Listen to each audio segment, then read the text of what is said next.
Khubwar khut kai i ban haro bo sen khubwar khut kai i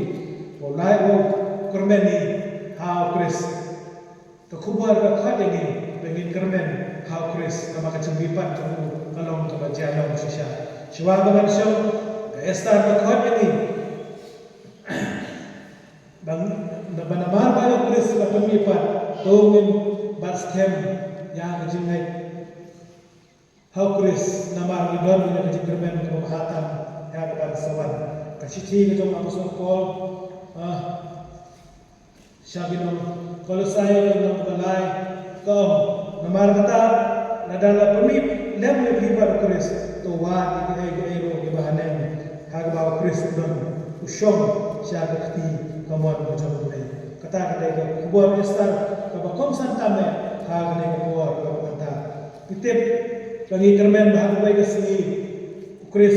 belai yang sepenuh pada dengan orang kejadian jom jom Yesus Kristus. Yo ekis di perwai mani bagi kita thay kamdai kita kasyom jom ni. Ada kita kasyom jom ni. Kadai yang Yesus Kristus. Relation soal jom ni. Yang bantu kere yang dah bentar jom ni. Wapol adalah pemilam lebih pada Kristus Tuhan di bahagian kita di bahagian Kristus udah. Ke mahanen no namile ke bantu sinobha ya kamon ke jom dei ginle ke jin ke jom ke bantu sinobha ya kamon ke jom dei abang itrai kita kenal ngin burom dia boleh kenal ngin burom lang ya ke para abang itrai lang abang ini kita abang hal jin puli ke jom ikut samla ngin kenal pengin burom dia mereka ngin burom ya kipara dia boleh lang school ani boleh sebab apa bangin pundan borom ya boleh hagi cekal apa kita bangin pundan borom ya boleh hagi cekal bangi gitu ada ngasih ting mana ini kuat dia bangunta bahasa cekal bangin pundan borom ya boleh ni pundan kam akalar yang kata kentin Kristen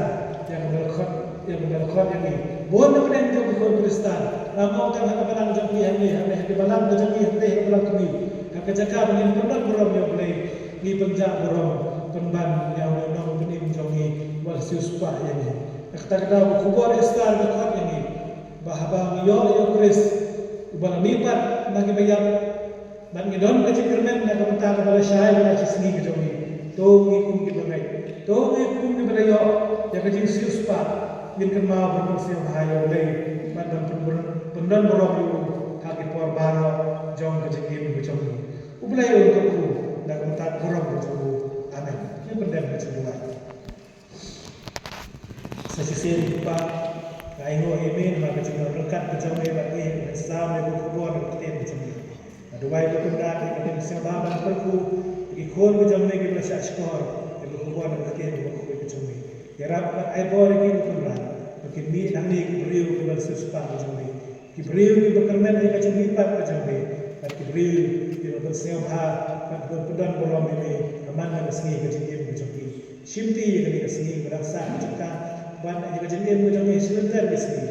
bertemu Yesus dua, amin.